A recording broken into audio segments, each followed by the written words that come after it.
Gente, vocês estão bem? Todo mundo na paz de Deus? Aleluia. Quem não estava aqui hoje pela manhã? Quem não veio? Vocês podiam se retirar, por gentileza? A gente está falando sobre um assunto. É brincadeira, tá, gente? Porque o povo evangélico é difícil. Se você não explicar que está brincando, o pessoal fica magoado. Então, olha só. Eu sei que essa câmera aqui pode atrapalhar um pouco alguns de vocês, mas como vocês estão divididos assim, então eu acho que não vai incomodar ninguém, né? Essa câmera aqui. Porque é legal a gente poder registrar e depois eu edito e posto no meu canal, né? A gravação. Nós estamos falando sobre um assunto que é bastante interessante. Eu considero uma questão muito importante. Eu me converti por causa disso. Eu me converti em 1989, 1990, finalzinho de 89, começo de 90. E a minha história, ela tem tudo a ver com essa busca, né? Sobre Deus, uma busca por respostas. Desde que eu me conheço por gente, eu sempre quis saber o sentido da vida. Eu queria saber de onde eu tinha vindo, para onde eu ia. Então eu me perguntava muito, de onde eu vim, para onde eu vou, onde eu estava antes de ter nascido, porque eu não tinha consciência de nada e de nem qualquer suposta vida passada, né? Como o pessoal fala que existe. E eu tinha a sensação de que se eu tinha que resolver essas minhas dúvidas, tinha que ser nesse momento em que eu estava acordado, vivo e consciente. Então eu me dediquei muito na procura, na busca de respostas. Eu tinha uma sede muito grande de Deus, desde muito pequenininho, muito novinho. Eu comecei a ouvir Raul Seixas muito cedo, porque o Raul Seixas, aquele cantor baiano, considerado o pai do rock nacional, alguns de vocês sabem quem é Raul Seixas, não sabem? Raul Seixas, ele cantava sobre Deus, sobre Satanás, sobre o inferno, sobre o céu, sobre Jesus, sobre Judas, sobre a vida, a morte. Então aquilo me soava diferente e parecia que o Raul estava falando de coisas que eu queria saber. Embora Raul Seixas não tivesse as respostas, ele também vivia fazendo perguntas. Eu acabei me identificando com ele e descobri que Raul Seixas tinha lido um livro que é considerado um livro sagrado dos hindus, que se chama Bhagavad Gita. É uma palavra em sânscrito. Essa expressão Bhagavad Gita em português significaria o canto do Senhor.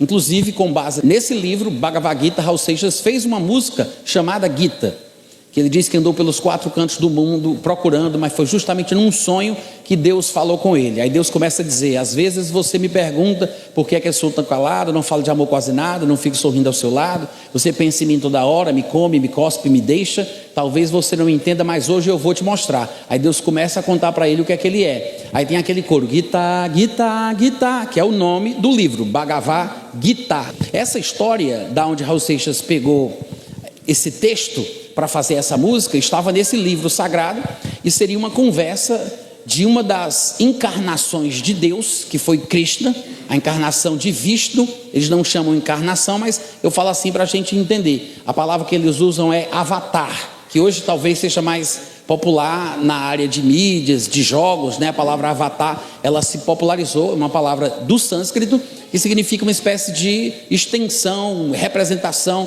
É como se fosse a encarnação de Deus. Grosso modo, é como se fosse Jesus que representa a expressa imagem do Pai. Então, Vishnu seria o Deus representado e Krishna seria este Deus que representava Vishnu, né? Então, Raul Seixas fez essa música tirando o texto do Bhagavad Gita, quando Krishna estaria na terra conversando com um príncipe guerreiro chamado Arjuna. Então Raul cantava sobre isso. O Bhagavad Gita era um livro sagrado que contava essa história da conversa de Krishna com Arjuna, ou seja, a encarnação de Deus explicando sobre quem ele é. A música Gita que Raul Seixas fez seria Deus nessa conversa de Krishna com Arjuna contando quem ele era. Então isso me fisgou de uma forma tal que eu fui atrás desse livro. Eu descobri que ele tinha sido traduzido para o português por um homem chamado Roviralda Borel. Li o livro Bhagavad Gita e comecei a praticar as coisas que o livro ensinava. Ele dizia que o homem tinha que se desprender das coisas que o deixavam escravo do mundo terreno. Eu tinha que me desprender, amadurecendo espiritualmente, para voltar para dentro de Deus. Se eu conseguisse evoluir espiritualmente e fizesse as pazes com Deus nessa encarnação, eu não reencarnaria na próxima vida, né? Porque é assim que o hinduísmo prega. O hinduísmo crê em reencarnações também, igual o espiritismo kardecista que se conhece no Brasil, com a diferença que no espiritismo kardecista uma alma pode transmigrar somente de uma pessoa para outra pessoa. No hinduísmo não, pode sair de uma mosca, virar uma vaca, depois um ser humano, voltar para uma árvore. É um negócio mais abrangente, no caso da reencarnação espírita. E aí eu tinha que me... Como é que é? Exatamente, é a raiz de tudo, é a origem, né? Aí depois é que eles foram melhorando, aspas, podando um pouquinho aqui e ali, mas a ideia era essa. Então eu comecei a me envolver com as músicas do Raul, conheci o livro Bhagavad Gita e comecei a praticar as yogas que o livro ensinava: Bhakti Yoga, Mantra Yoga, Raja Yoga, para o desprendimento total do espírito, da alma e do corpo, para voltar para o Nirvana, que seria o lugar onde Deus estava, para eu me tornar um Brahmana iluminado. O que aconteceu? Tudo isso era minha busca de Deus, tá? Por causa da influência do Raul Seixas. Para resumir a história, eu tive um surto psicótico quando eu tinha 16 ou 17 anos de idade, e 3 fatores se misturaram para causar esse surto e me fazer ficar louco, completamente louco, a ponto de ser internado no manicômio. Eu fui enjaulado numa jaula mesmo, amarrado numa cama de cimento sem colchão, e fiquei nesse lugar por uns 40 dias. Mas as 3 coisas que se juntaram para causar esse surto foram o hinduísmo, por causa da influência do Raul Seixas, essa coisa do Bhagavad Gita, a minha família, por parte de mãe, que era cheia de esquizofrênicos paranoides, loucos. A esquizofrenia paranoide é aquela que a pessoa tem alucinação, que ela vê coisas, ouve vozes, porque tem 4 tipos de esquizofrenia. A esquizofrenia paranoide, ela é a mais comum, a mais popular, a mais fácil de ser encontrada nas pessoas, no entanto é a mais severa e perigosa, porque a pessoa pode estar vendo um inimigo, um demônio, um guerreiro, e querer matar esse guerreiro para o bem da família, mas deixa que o guerreiro que ele está matando para proteger a família é a mãe dele, é a irmã dele, é o pai dele, porque ele não consegue distinguir a realidade dessa imaginação. Então as alucinações, as visões, essas coisas todas são características da esquizofrenia paranoide. Eu tinha uma tia, eu tinha um primo, 2 primos, filhos de um outro tio. Tive uma avó que eu não conheci, mas me disseram que a mãe dessa turma toda, que era a mãe da minha mãe, também era esquizofrênica. Meu tio Joaquim, ele, desde que eu me conheço por gente, ele vivia tomando remédio, entrando e saindo do manicômio.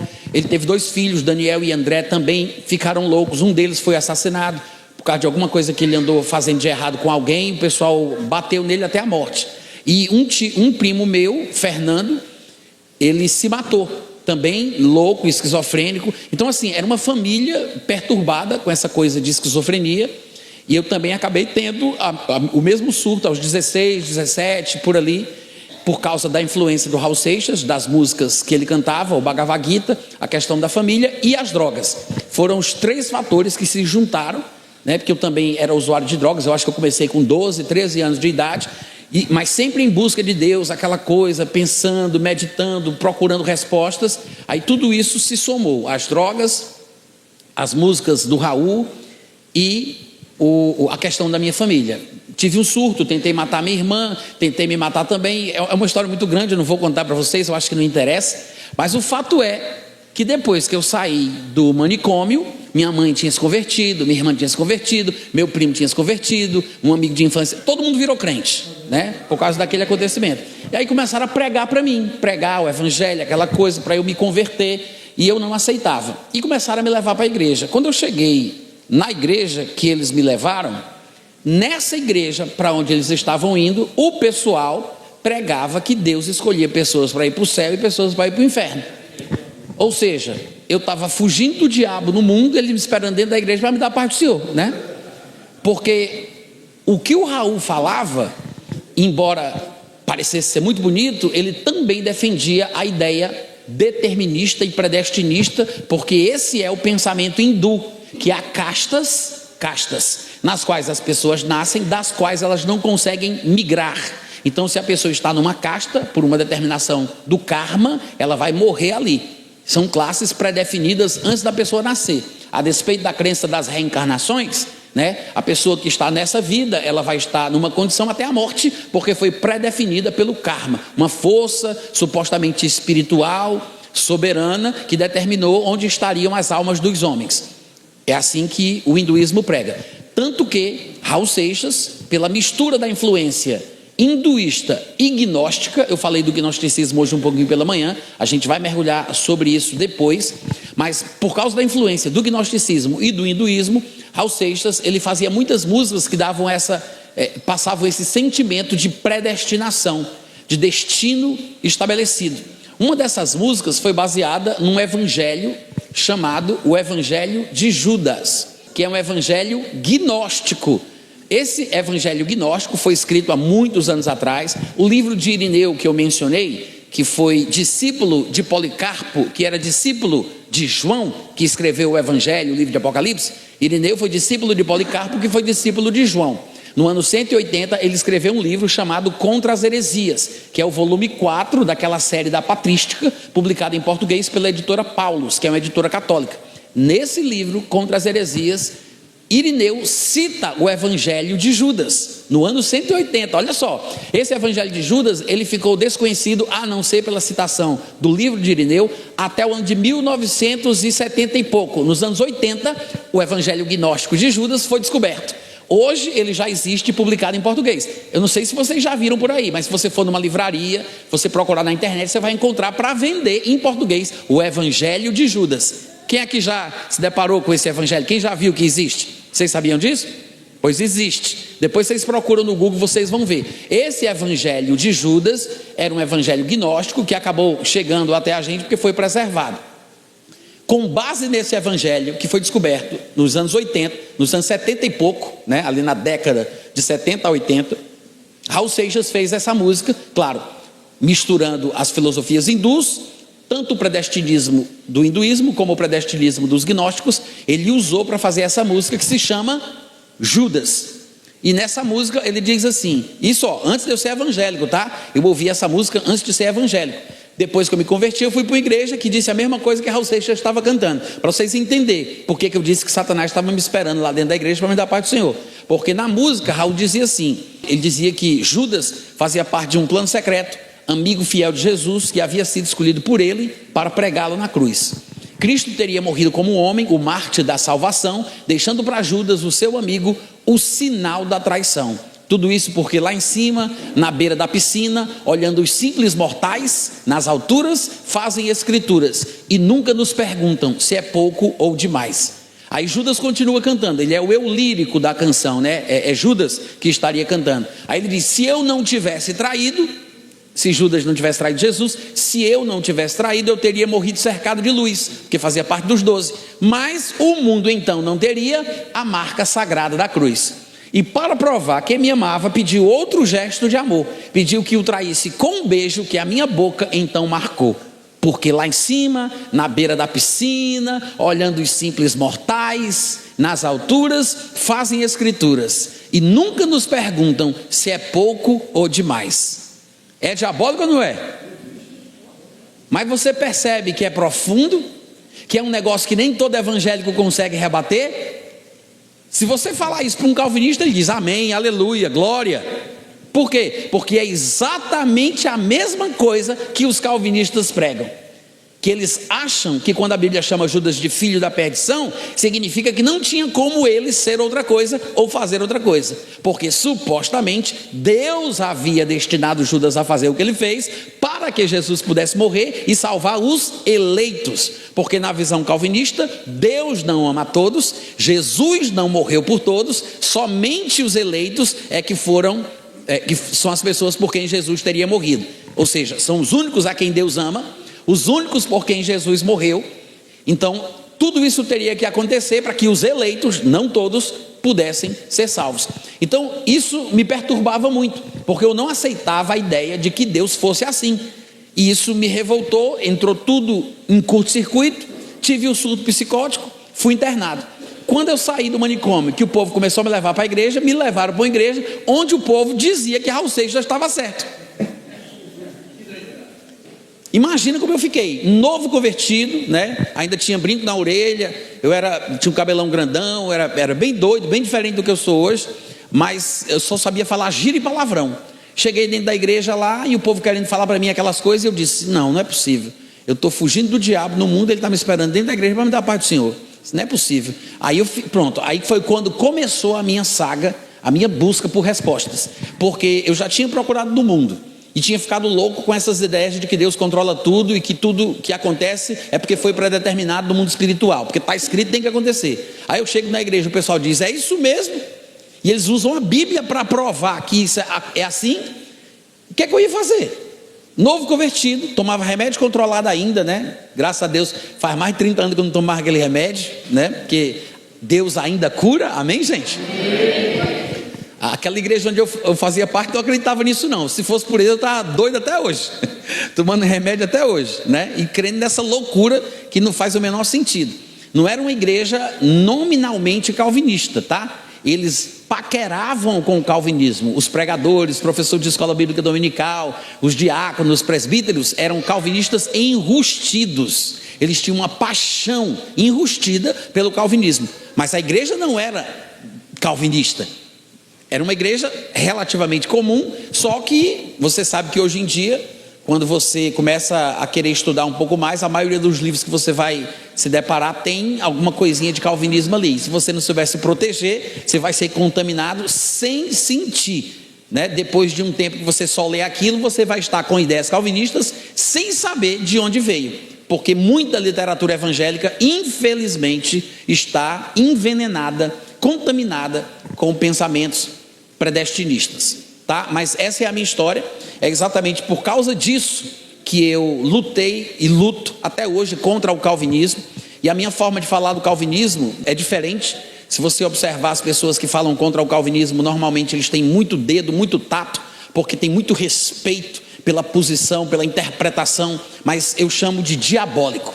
Eu digo que é uma coisa satânica, porque fere o caráter de Deus. Dizer que Deus não quer salvar todo mundo é pior do que dizer que Deus não pode, porque é ridículo dizer que Deus não ama a todos, que Jesus não morreu por todos e que Deus cria uma pessoa para jogá-la no inferno, para o seu prazer. Aí você diz, Natan, mas o calvinismo não diz isso. Eu vou mostrar para você hoje. Vou dizer o livro, o capítulo e o versículo, onde está isso dentro das institutas da religião cristã. Eu vou te dar 7 textos dentro das institutas, caso você queira conferir depois. Eu vou ler para você o que Calvino disse sobre isso, sobre Deus criar pessoas para colocá-las no inferno, para que ele tenha prazer em vê-las sofrer. Você pensa que não, nem os calvinistas sabem disso. Às vezes eu vou para debates em alguns lugares, já participei de debate na televisão, nas rádios, na internet, e quando eu estou no debate e que eu toco nesse assunto, todos os calvinistas com quem eu discuti, com quem eu debati, eles na hora disseram, o calvinismo não crê nisso, o calvinismo não prega isso, Deus não elege ninguém para o inferno, Deus só escolhe pessoas para o céu, está todo mundo perdido, Deus escolhe uns para salvar. Aí quando eu abri as institutas e li, eles ficaram de queixo no chão, porque eles não sabem, eles não conhecem os fundamentos doutrinários daquilo que eles defendem. Isso é uma coisa tão absurda, é tão absurda, que nem todo calvinista concorda com isso. E eles se afastam desse sentimento porque acham que essas ideias são hiper calvinistas. Eles acham que é tipo um calvinismo que não é moderado, como se fosse possível dizer calvinismo moderado tudo numa frase só, né? Como se fosse possível. Mas eles acham que isso é um calvinismo extremado, é o hipercalvinismo, são os supralapsarianos. E aí eles, para se diferenciar desse calvinismo que eles chamam de extremado, eles, se dizendo moderados, dizem que Deus não escolhe pessoas para ir para o inferno. Mas desde o início do pensamento calvinista é assim que se crê. E todo calvinista que não assume isso publicamente é ridicularizado pelos calvinistas que dizem que Deus cria pessoas para ir para o inferno. Tá? Só para vocês terem uma ideia de como a coisa é ridícula. E é por isso que eu digo que é diabólico, porque afirmar uma coisa como essa é nojento. Agora, o meu combate ao calvinismo não é por causa de questões acadêmicas, teológicas, interpretativas, é porque é uma questão de vida ou morte. Talvez você nunca tenha passado por nada que tenha te afetado emocionalmente. Você nunca teve uma crise existencial, você nunca teve um problema sério na sua vida sobre pensar se Deus te ama ou não ama. Mas quando a pessoa está mal, Satanás vem e diz para ela exatamente isso, que talvez ela não faça parte dos eleitos. Porque na visão calvinista, somente os eleitos são aqueles que vão perseverar até o fim. Quem não é eleito vai ser salvo, Deus vai conceder fé, a pessoa vai ser filha de Deus, mas vai chegar um tempo que essa pessoa vai se desviar, porque Deus quer que ela se desvie para Deus poder matá-la, para ela ir para o inferno, porque Deus não quer que ela vá para o céu. Só os eleitos, não é os salvos. Tem salvo eleito, mas tem salvo que não é eleito. Só os eleitos é que são os escolhidos, os amados, porque Jesus morreu, que vão perseverar até o fim. É assim que o calvinismo ensina. Então, eu tinha um grupo de oração na minha casa. Depois que eu saí do manicômio, eu comecei a ler a Bíblia, depois comecei a pregar, criei um grupo de oração na minha casa, e vinha pessoas de vários lugares de Fortaleza para participar dessa reunião de oração. E uma amiga minha, que era de uma igreja muito famosa, conhecida no Brasil, calvinista, assumidamente calvinista, oficial, calvinista, tá? Aí o que acontece? Essa moça começou a participar das reuniões de oração lá em casa, ela começou a ouvir a forma que eu falava da palavra, e ela se sentia muito bem, porque era muito diferente, e começou a frequentar essas reuniões. Só que eu me mudei da minha cidade para Campina Grande, para Paraíba, que é onde eu moro atualmente, e aí aquele grupo de oração que eu tinha se desfez. Esse povo, cada um voltou para a sua igreja, cada um tomou rumo na vida, e essa moça, minha amiga, voltou para a igreja calvinista dela. E aí começou a ouvir aquilo de novo, né? Começou a ouvir de novo, que Deus não ama todo mundo, que Jesus não morreu por todo mundo, que tem pessoas que Deus cria para mandar para o inferno, para o prazer dele, aquela coisa, ouviu, e ela passou uma dificuldade na vida um dia, e aí ela me escreveu. Eu estava em Campina Grande, foi em 10 de agosto de 1997. É por causa de situações como essas, pela minha experiência que eu tive, que eu contei para vocês, e por causa do que algumas pessoas que eu conhecia, que depois me falaram do que estavam passando, que eu luto contra o calvinismo da forma que eu faço. Eu vou ler aqui para vocês a carta dessa minha amiga, e eu quero que vocês prestem atenção. Ela é muito inteligente, ela redige o texto muito bem, mas ela expressa com precisão o tipo de coisa que passa alguém que se expõe a esse tipo de doutrina, a esse tipo de teologia. Ela estava numa igreja calvinista, e depois de um tempo eu fui embora em 1996, fazia mais ou menos, foi em fevereiro de 96, em agosto de 97 ela me escreveu, nesse curto espaço de tempo. Aí ela disse: saudades, são tantas coisas que passam pela minha cabeça que eu já não sei por onde começar. Primeiramente eu queria te confessar que eu tenho medo de te abrir o meu coração, porque eu sei que eu vou levar muita bronca pelo que você vai ver lá. Eu não gostaria de te decepcionar, muito menos preocupar, mas também não quero aparentar o que não sou mais. Aí ela disse: se você quer mesmo saber como é que eu estou, eu vou começar pelo pior, o espiritual. Posso quase ouvir você dizendo agora: misericórdia, meu relacionamento com Deus está complicado. Talvez você diga que eu devo buscá-lo mais, orar mais, etc. mais. O fato é que eu cansei de fazer exatamente isso, porque não obtive dele resposta alguma, pelo menos não pessoal, como indivíduo, como sempre pensei que fosse, mas como fazendo parte de uma coletividade, no povão. Nada direcionado a problemas e decisões específicas, nada. Você me conhece um pouco e sabe como sempre eu busquei com sinceridade, tinha meu coração sedento. Não é que me ache a melhor ou pior agora das criaturas, só gostaria de me sentir, aliás, saber que sou especial para Ele, se faço diferença ou não no seu tão seleto número de escolhidos. Vocês estão acompanhando? Aí ela continua: cada dia mais eu acho que Ele faz acepção de pessoas.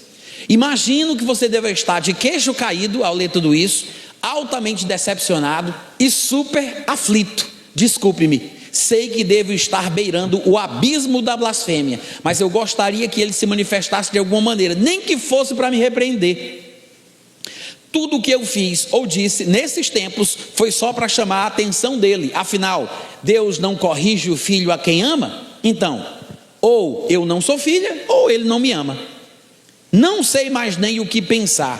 Eu estive bem pior, sabe? Eu vivia deprimida, chorava o tempo inteiro, clamava a Ele, sim, por alguma resposta, uma palavra amiga, e nada. A dúvida de tudo o que sempre criei ser verdade deu-me medo de tentar o suicídio, como por 2 vezes eu quis. Para falar a verdade, eu não sei quem eu sou. Sinto-me abandonada por Ele, por mais que você vai me dizer que não.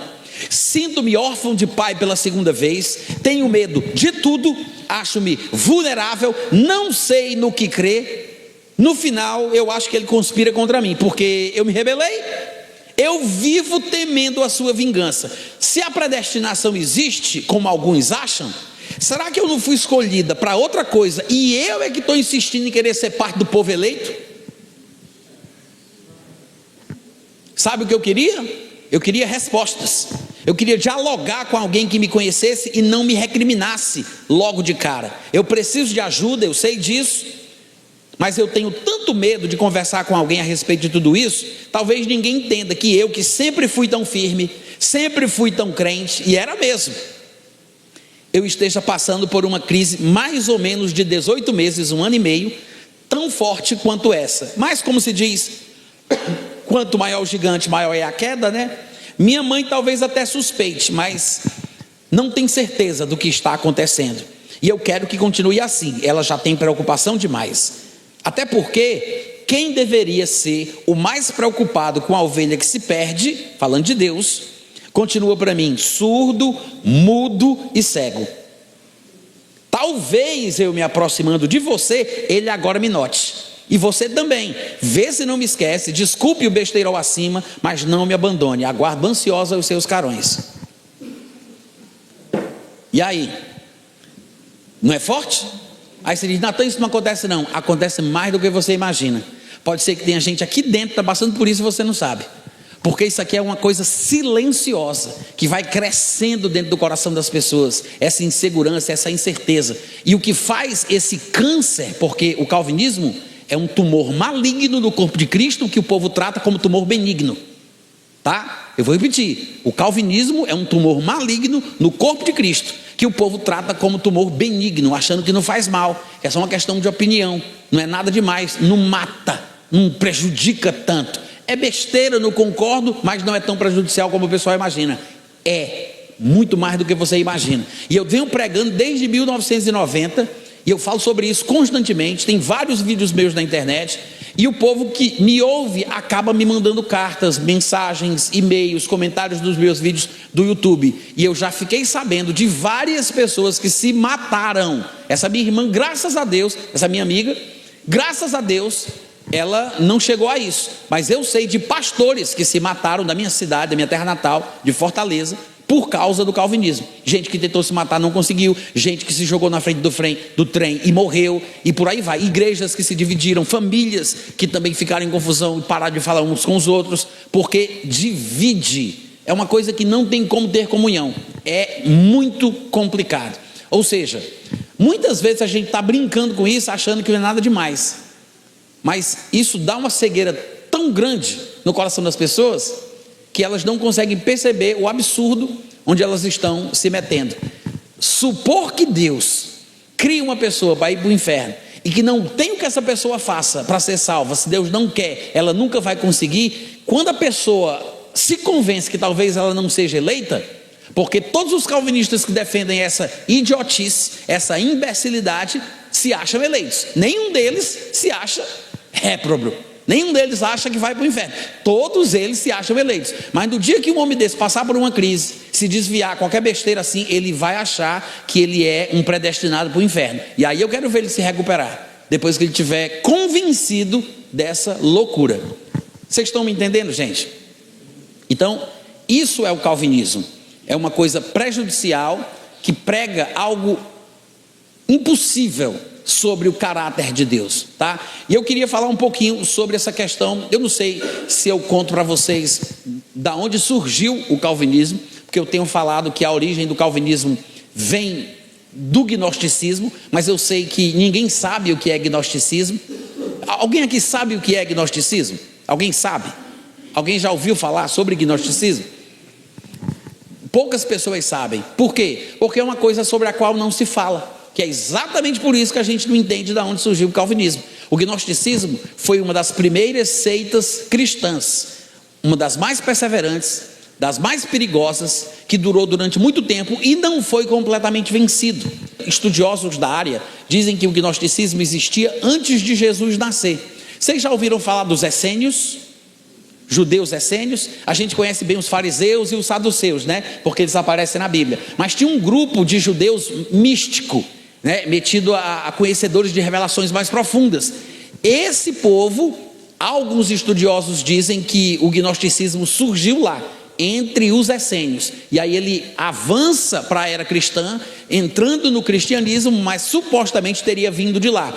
Isso aí é debatido na academia, porque eles não sabem precisar em que época teria começado. Muitos acham que vai começar na metade do século II, do ano 150 para lá. Mas existem especialistas que não são nem religiosos, tá? Não são teólogos nem nada, são acadêmicos do mundo, doutores do mundo, que trabalham em cima disso e traçam, pelas descobertas arqueológicas e históricas, que o gnosticismo pode ter começado antes de Jesus nascer. E os gnósticos aderem ao cristianismo, mas trazem toda a sua carga filosófica e interpretativa.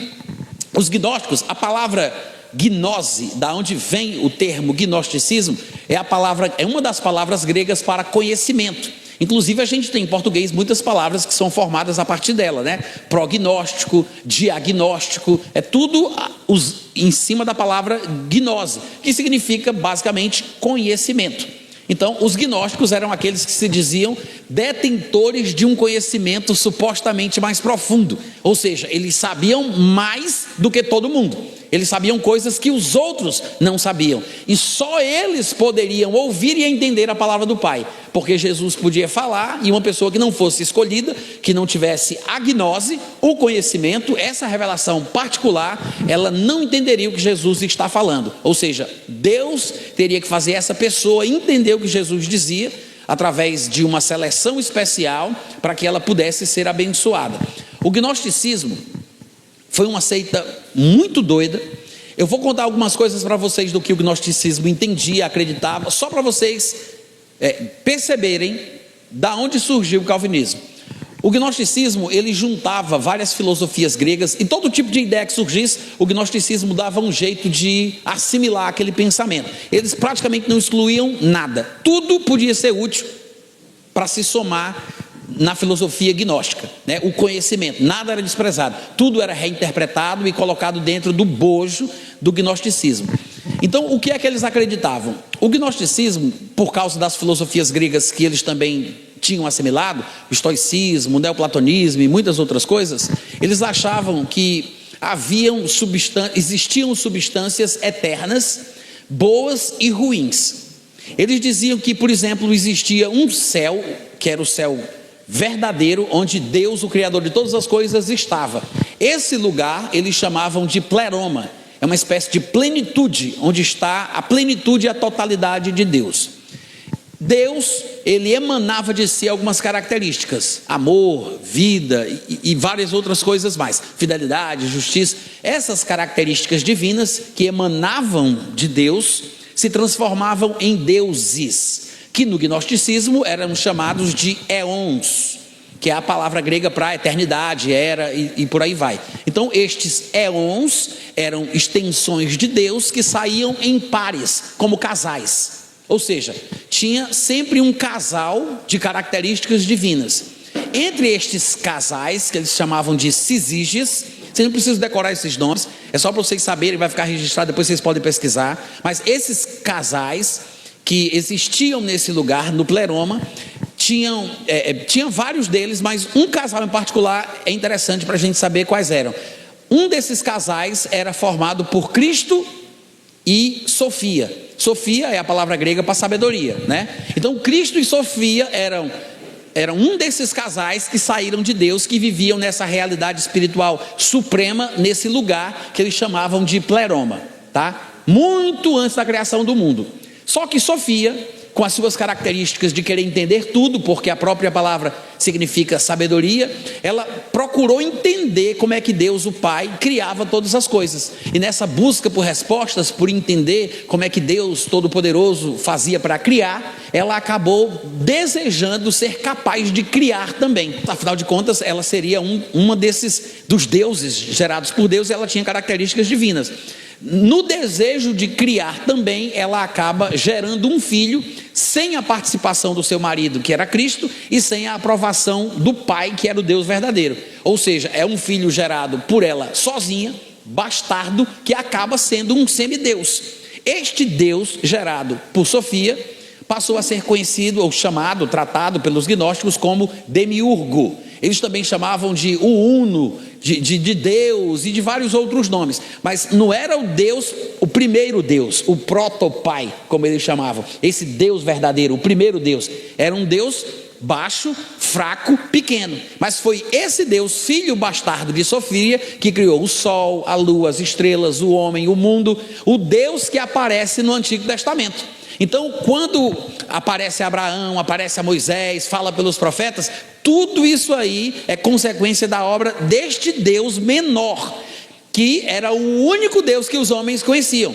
Então, todos os homens foram criados por Deus. Na verdade, a história da criação, na visão gnóstica, é assim: o demiurgo cria anjos, que eles chamavam de arcontes, anjos, né? E esses anjos, juntos com o demiurgo, criaram o homem, do barro, do pó da terra, mas ele não se mexia, ficou parado lá por dias e dias, inerte, imóvel, e eles não entendiam porquê, conversavam entre si, esse Deus criador e os seus anjos, e a mãe dele, Sofia, a esposa de Cristo, ficava olhando aquilo e ficava com pena do filho. Aí pediu ajuda ao verdadeiro Deus para que a criação do seu filho tivesse sucesso, para que prosperasse, para que tivesse êxito. Aí veio uma voz misericordiosa lá do pleroma, dizendo que ele soprasse nas narinas do homem que ele havia criado. Aí quando o demiurgo ouve essa voz que vem do céu, ele sopra nas narinas. Quando ele vai soprar, a mãe dele, para cooperar com essa criação, sopra junto. Aí vai uma partícula, uma fagulha, uma centelha, que eram os termos que eles usavam. Até hoje algumas religiões falam isso, que o ser humano tem uma fagulha divina dentro de si, essa centelha divina, porque Sofia, né, que realmente fazia parte do pleroma, soprou junto com o seu filho naquele homem que ele criou. Aí quando esse sopro entrou nas narinas do homem, ele tomou vida, e ele era inteligente, era perspicaz, era um brilho, uma coisa fora de série. Por quê? Porque o sopro de Sofia entrou no homem sem o demiurgo perceber, e ele não entendia porque que aquele homem criado por ele era tão maravilhoso, a ponto de ele e os anjos ficarem com ciúmes, ficaram com inveja e quiseram prendê-lo na escuridão. E aí eles colocam o homem num lugar escuro, preso nas trevas, e aí mais uma vez Sofia, querendo, compadecida, né, pelo que tinha acontecido com a criação do seu filho, pede ajuda ao Deus verdadeiro. Aí ele manda um propósito para a existência do homem, que eles chamam de epinóia. Eu sei que é uma viagem, não se assuste, vai piorar. E aí essa epinóia, ela vem para dentro do homem, que era uma luz, que era o propósito de vida do homem. Aí ela entra no homem, e aquilo chama a atenção de todos os anjos e o demiurgo, o criador dos céus e da terra, né? Esse Deus louco aí do gnosticismo. Aí o demiurgo tenta tirar aquela luz de dentro do homem, e ela vai se escondendo, e ele coloca a mão, tenta tirar, ela se esconde atrás da costela. Aí quando ele puxa a luz, aí se transforma numa mulher. A mulher era tão linda e maravilhosa que ele estuprou a mulher. Deus estuprou a mulher. Quando o demiurgo estupra essa mulher, que era Eva, nasce 2 filhos gêmeos, Caim e Abel. Isso é a visão gnóstica, olha como é que é a cabeça deles. Aí nasce 2 filhos gêmeos, Caim e Abel, só que um é bom e o outro é mau. Aí Caim mata Abel, né? E depois surge Sete. Aí o que é que eles diziam? É um mito, é a mitologia gnóstica da criação do mundo. Aí eles diziam que através desses 3 filhos importantes de Adão e Eva, a humanidade se dividiu em 3 classes: os filhos de Abel, os filhos de Caim e os filhos de Sete, que pegaram elementos das naturezas de cada um deles. Aí eles diziam que os filhos de Sete eram formados por uma substância divina. A centelha, o fogo divino, tinha sido passado de Sofia por Sete para esses homens. Esses homens teriam sido, segundo o gnosticismo, criados a partir de um elemento divino, que é por isso que eles seriam salvos antes de nascer. Eles já estavam predestinados para voltar para o pleroma, voltar para Deus, e eles nunca poderiam perder a salvação. Eram os pneumáticos. Esse é o nome que eles dão para essa classe de seres humanos. Os pneumáticos serão salvos, estão predestinados e não perdem a salvação. No extremo oposto dos pneumáticos estavam os ílicos, que em algumas traduções de textos gnósticos chamam eles de terrenos, terrestres. Estes nunca iriam se salvar, porque antes de nascer já estão predestinados a serem destruídos. Não tem o que ele faça, ele pode encarnar, reencarnar, o que for, ele nunca vai ser salvo, porque ele foi constituído por uma substância eterna má. Então, por isso que estes homens estão destinados à destruição. E no meio dos ílicos e dos pneumáticos tem essa classe que eles chamavam de psíquicos, que seriam os filhos ou descendentes de Abel.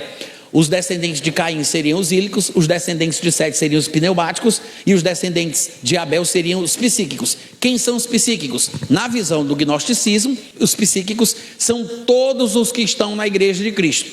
Só que tem alguns da igreja de Cristo que são eleitos, que são pneumáticos, mas ninguém sabe quem é. Só os pneumáticos é que não perderão a salvação, não terão o nome riscado do livro da vida, estão predestinados desde o nascimento. Os psíquicos podem ser salvos se eles praticarem boas obras, se santificarem, praticarem a palavra, se eles fizerem tudo certinho, no final da vida eles vão ser salvos. Só que eles não vão para o mesmo lugar que os pneumáticos. Os pneumáticos, por serem eleitos e predestinados, eles vão para o pleroma, onde o Deus verdadeiro está, não esse Deus falso, esse demiurgo que criou o céu, a terra, o homem e que fez essa prisão para os seres humanos. Ele vai para o céu verdadeiro, onde está Deus.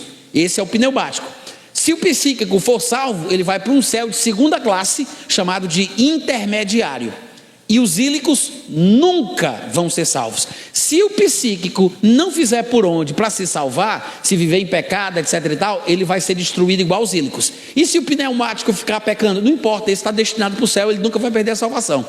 Não importa o que ele faça, ele pode pecar como ele quiser, ele não perde a salvação. Pneumático, psíquico não. Ou seja, é uma confusão só. Aí você diz, Natan, quer dizer então que existem essas três classes aí no gnosticismo? Exatamente. Foram os primeiros cristãos a usar os textos do Novo Testamento, os textos da Bíblia, para dizer que existia predestinação. Os primeiros. Aí você diz, Natan, como é que a gente sabe disso? Basta você procurar os livros que foram escritos no primeiro, no segundo, no terceiro, no quarto século, antes de Agostinho surgir. Leia, eu fiz uma coletânea, tá, gente? Eu coloco a referência bibliográfica aqui, mas você vai encontrar, eu vou ler alguns desses para vocês em algum momento dessa nossa conferência, mas depois vocês podem procurar. Em português a gente não vai ter tudo, a gente vai ter alguma coisa, mas quem sabe inglês vai aproveitar mais, porque a gente tem todos esses textos em inglês. Em português a gente não tem tudo, mas hoje em dia você coloca ali para o Google traduzir, uma coisa assim, você vai ter uma noção. Eu coloco todos os livros, capítulos, versículos, onde você vai encontrar os crentes, os cristãos ortodoxos, esses que são chamados popularmente de pais da igreja, combatendo os mesmos versículos que os calvinistas usam hoje, só que naquela época usados pelos gnósticos, fazendo as mesmas interpretações. Aí você vai ver os cristãos rebatendo, dizendo que está errado, que isso não é certo. Eu falei de 2 livros para vocês da editora Paulus. É o livro de Irineu, Contra as Heresias, ele fala bastante sobre isso, e o outro é o volume 30, que se chama Tratado sobre os Princípios de Orígenes, onde ele também rebate diversas interpretações gnósticas dessa forma. Então, por causa destes textos antigos, é que a gente sabe como os gnósticos interpretavam os textos da Bíblia, como os crentes rebatiam, e é por isso que a gente consegue saber de onde veio essa interpretação que hoje os calvinistas usam. Aí você diz assim, tá, mas como é que isso passou para o cristianismo? Como é que veio parar no cristianismo ortodoxo? Se os ortodoxos combatiam, atacavam, refutavam, escreviam um livro contra, como foi que isso respingou aqui dentro? Vou dizer para você, tem um homem chamado Agostinho, que era gnóstico. Ele foi gnóstico por 10 anos da sua vida.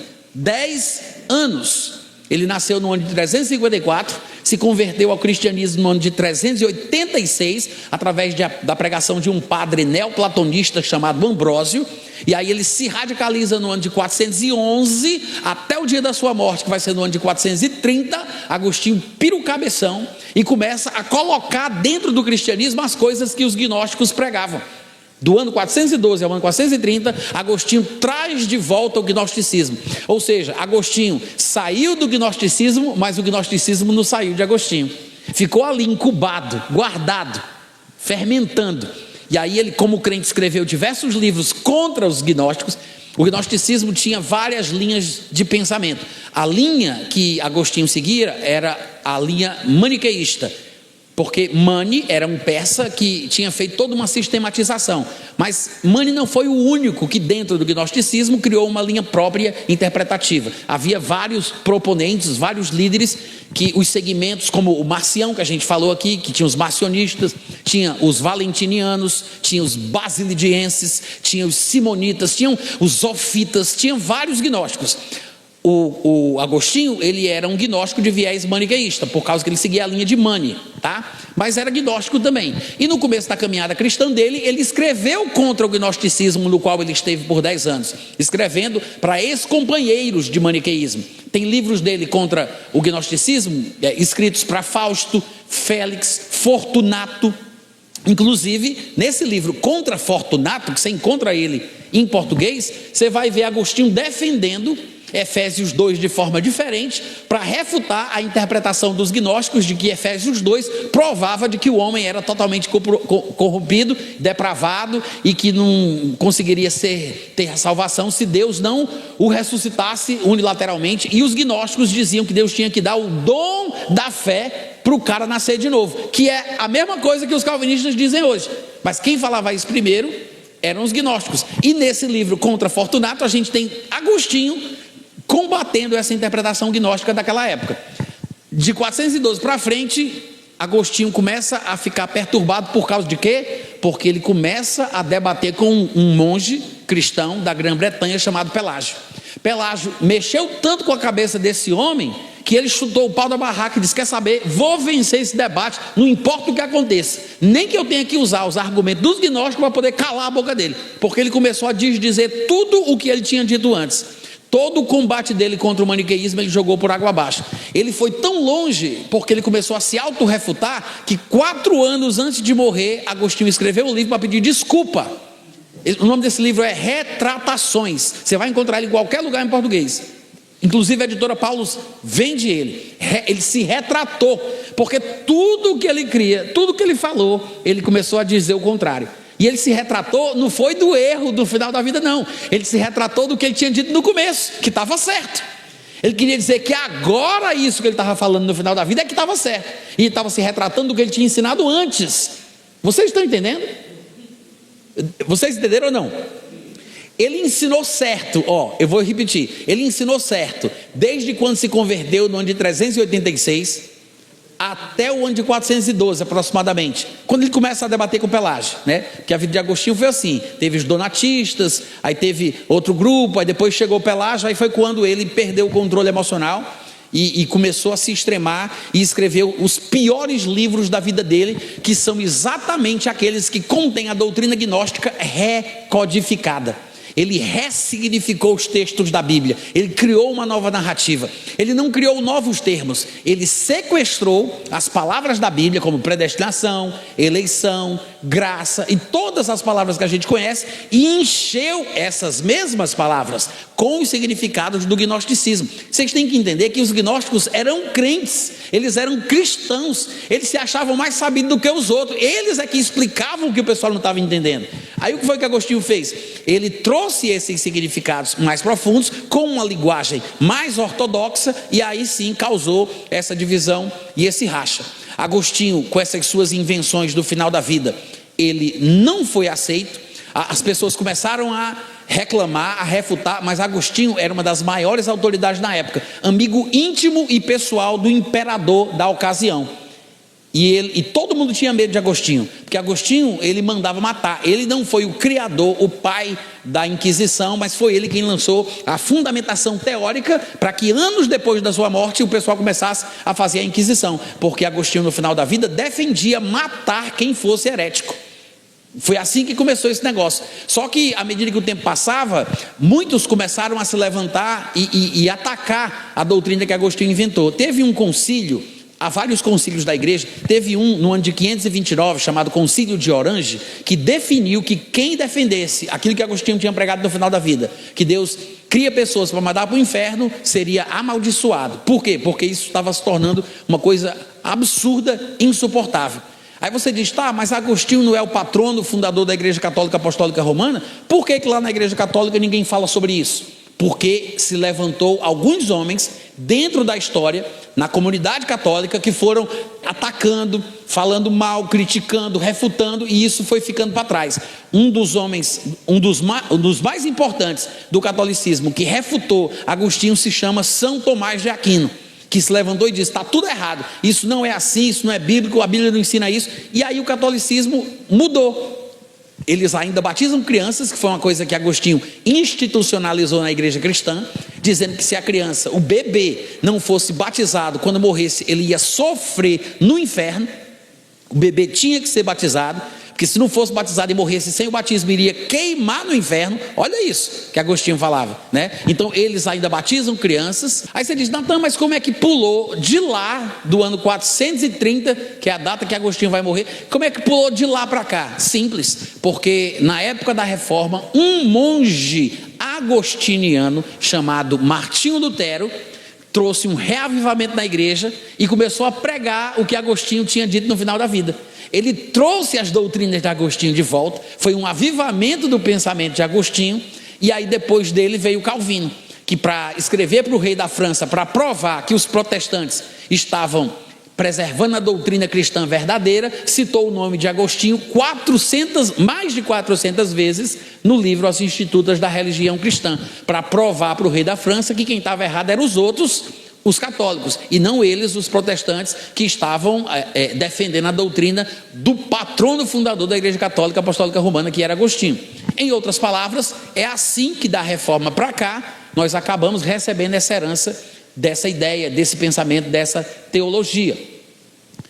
Agostinho, ele adaptou as 3 classes do gnosticismo dentro da teologia cristã. Eu não sei se vocês sabem, mas ele chamou os filhos de Sofia, os eleitos, de eleitos, porque essa palavra já está na Bíblia, então aproveita, né? Pega aí, que era o que os gnósticos faziam, eles diziam que era isso que significava. Só que, claro, Agostinho não disse que é porque o pessoal é filho de Sofia, não sei o que, não, ele inventa ali uma doutrina, diz que são pessoas que Deus predestinou desde a eternidade passada para serem salvas. É bem parecido com o gnosticismo, só que com palavras diferentes, tá? Então tem os eleitos, que são os predestinados, isso é Agostinho que diz, e tem os réprobos, ou seja, os reprovados. Mas por que eles são reprovados? Porque antes de nascer, Deus determinou que eles seriam réprobos. Ou seja, eles não foram reprovados porque se comportaram mal, porque pecaram, porque rejeitaram a Cristo. É porque Deus quis.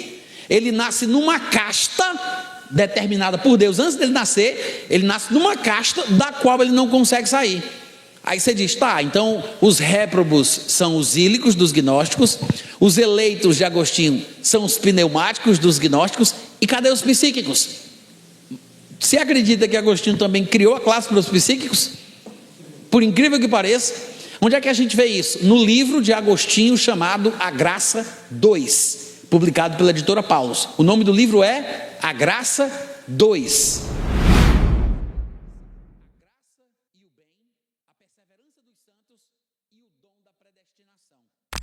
São esses 4 livros que estão dentro do livro A Graça 2. Ele dizia assim: Deus não destinou todos para a vida eterna. Nem todos os crentes, isso é Agostinho já, tá? Não são os gnósticos não. Ele dizia, nem todos são eleitos, nem todos são predestinados. Mas tem crente que é salvo, nascido de novo, que Deus concede fé, concede amor, concede tudo. Mas Ele só nos dá o dom da perseverança. Ele criou 2 dons. Um ele criou, né, que foi o dom da perseverança. O outro ele pegou emprestado dos gnósticos, que é o dom da fé. Que a Bíblia não ensina sobre esse dom da fé. Não esse baseado em Efésios 2 que os calvinistas gostam de citar. O único dom que é chamado de fé é aquela fé especial lá de 1 Coríntios capítulo 12.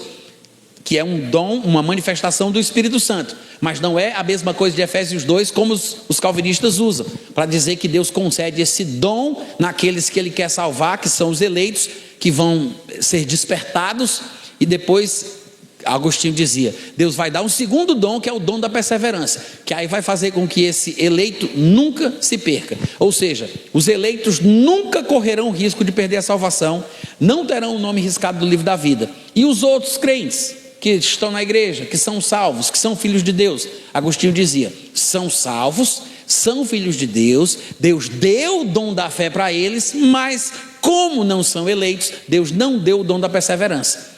Por quê? Porque Deus quis. Aí é soberano, Ele é que decide, é Ele que faz o que Ele quer. Então Ele não deu o dom da perseverança para todo filho seu. Agostinho chamava esses crentes que não eram eleitos de filhos de Deus não eleitos. Filhos de Deus não eleitos. Em outras palavras, chegaria um momento, porque ele não tinha o dom da perseverança. Agostinho diz isso no livro, tá? Ele diz isso no livro. Eu transcrevi as frases de Agostinho que me interessavam sobre esse assunto, coloquei no meu livro, dando a referência para depois, quem quiser conferir, olhar lá, né, o texto. Mas ele dizia assim, que Deus não dava o dom da perseverança para quem não era eleito, é filho de Deus, é nascido de novo, Deus deu a fé, deu o amor, deu tudo, só não deu o dom da perseverança. E por causa disso, esse crente, em algum momento da vida, antes da morte, vai se desviar, porque a perseverança é um dom que Deus dá arbitrariamente para quem Ele quer. Deus escolhe para quem Ele dá o dom da perseverança, só os escolhidos, só os eleitos. Como a pessoa não é eleita, então ela não tem um dom da perseverança, em algum momento ela vai se desviar. No dia que ela se desviar, Deus mata ela, porque Deus não quer que ela vá para o céu, quer que ela vá para o inferno. Aí eu pergunto, isso não é diabólico não, gente? Você não acha isso uma coisa diabólica não? Agora pergunta para o calvinista se ele sabe disso, se ele já leu os livros de Agostinho, se ele sabe de onde surgiu essa loucura que ele acredita, que ele acha tão bonito. Não sabe, eles não conhecem essa história toda. Agostinho é o elo de ligação entre a época do gnosticismo e a época do cristianismo. Esses filhos de Deus regenerados e não eleitos são os psíquicos. Ou seja, ninguém sabe quem é eleito e quem não é. Por isso que a pessoa tinha que perseverar até o fim. Ela tinha que fazer a sua parte. Mas vai chegar um momento que os que não são eleitos não vão conseguir perseverar, porque Deus não deu o dom. Porque Ele diz que a perseverança é um dom de Deus, não é uma coisa que o homem faz. Estragou tudo. E aí isso acabou respingando para os nossos dias. Que é por isso que hoje a gente tem que enfrentar essa dificuldade. Então, pessoal, a melhor forma que a gente tem que fazer para entender isso bem é saber o que os gnósticos acreditavam, ter o mínimo de conhecimento das crenças gnósticas, das interpretações gnósticas dos versículos da Bíblia, Romanos 9, como é que os gnósticos interpretavam Romanos 9, Efésios 2, Filipenses 2, 12 e 13, João 6, 45, João 6, 63, essas passagens que os calvinistas usam, todas elas foram interpretadas a primeira vez dessa forma pelos gnósticos. Então o que é que a gente precisa? Ou ler os textos gnósticos, que é mais difícil, que eu acho que nem todo mundo conseguiria, porque é muita loucura, muita coisa estranha que você garimpar ali. É melhor você ler os livros dos ortodoxos que combateram os gnósticos, porque eles vão só nas partes importantes, e eram cristãos que interpretavam a Bíblia e o Novo Testamento de uma forma coerente, que são esses que eu mencionei. Eu vou ler aqui uma lista desses cristãos que eu separei, que combateram especificamente contra gnósticos em seus textos que foram escritos.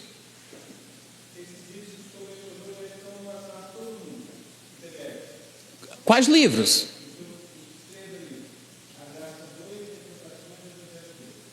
O Evangelho de Judas? Olha, gente, eu só tenho pena que vocês estejam usando ainda esse tal de WhatsApp, né? Vocês tinham que estar no Telegram, mas tudo bem. O Telegram é o aplicativo certo para essas coisas, tá? Mas vocês ouviram aí o que ele falou? Deve ter um grupo, né, João? Ah, pronto, vocês sabem o que é que ele está falando, né? Ele está dizendo que... João, será que você não pode mandar os outros também? O de Irineu, tal, né? Eu acho que... Eu mando tudo. Pronto. Ó, eu vou ler aqui para vocês os nomes dos pais da igreja que vocês devem decorar. Assim, tá, eu gostei, Natan, desse assunto, eu quero entender melhor. Eu vou dizer só os pais da igreja que escreveram contra a interpretação gnóstica. Você já vai no canto certo, certo? É, claro, alguns deles escreveram mais de um livro, então você teria que saber o livro certo. Para isso você teria que olhar aqui, porque eu faço a seleção dos livros e coloco os textos que eles escreveram. Mas vou dizer os nomes, tá? Você teria que ver Clemente de Roma, Inácio de Antioquia, Justino Marte, Tertuliano, Irineu de Lyon, Tassiano, Clemente de Alexandria, Hipólito de Roma, Orígenes, Arquelau, Novaciano, Lactâncio, Eusébio de Cesareia, Alexandre de Alexandria, Metódio de Olimpos e Efraim o Sírio. Eu vou ler novamente, embora eu acredite que vocês não estão anotando, mas vocês já ouviram alguns desses nomes? A maioria, né? Tá, então, que bom.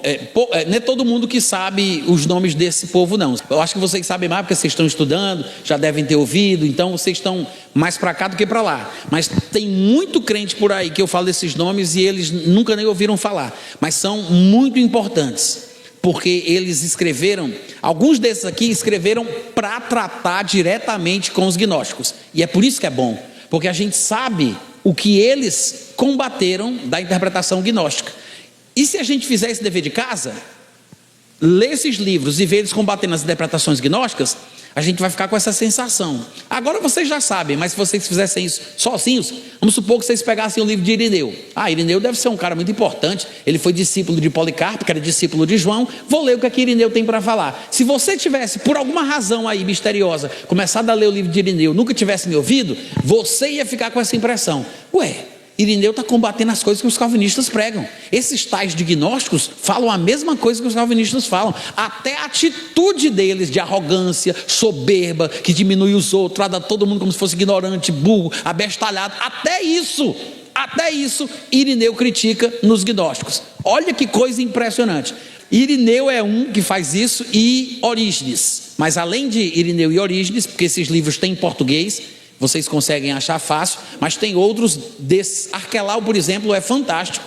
Arquelau, ele debateu pessoalmente com Mani, e eu coloquei aqui do livro partes desse debate. Arquelau enfrentou eu não sei se era um tribunal, eu acho que era um tribunal. Mani estava sendo julgado, estava preso, e aí convidaram esse cristão ortodoxo para representar os cristãos, que iria debater com esse cristianismo alternativo dos maniqueístas, que foi a religião de Agostinho, né? O gnosticismo de viés maniqueísta. E esse debate é fantástico. O Arquelau é inteligentíssimo. As coisas que ele diz, o que ele argumenta contra as ideias dos gnósticos. Outro que é muito bom é Tertuliano e também Efraim o Sírio. Tem alguns que se destacam mais, eles são mais profundos. E, gente, eu preciso dizer isso para vocês. É um assunto que a gente tem que conhecer melhor, porque sem esse conhecimento, você não sabe de onde é que veio o calvinismo.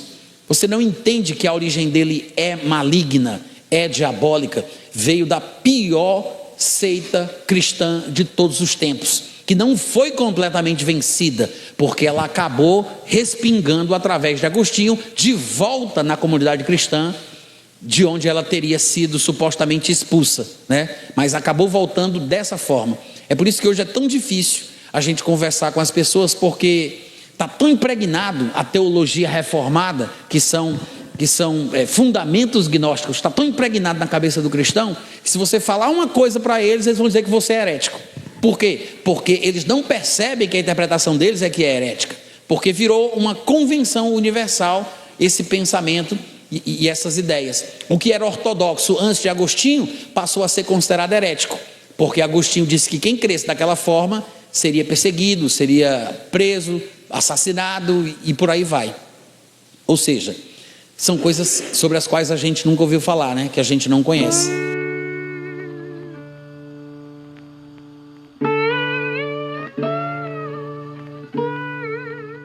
Este é um trabalho independente e conta com a ajuda das pessoas que têm sido abençoadas por ele. Se você quiser fazer parte do grupo de mantenedores desta obra, se informe das opções disponíveis na descrição deste vídeo. Agradecemos pela atenção e pelo carinho. Deus abençoe.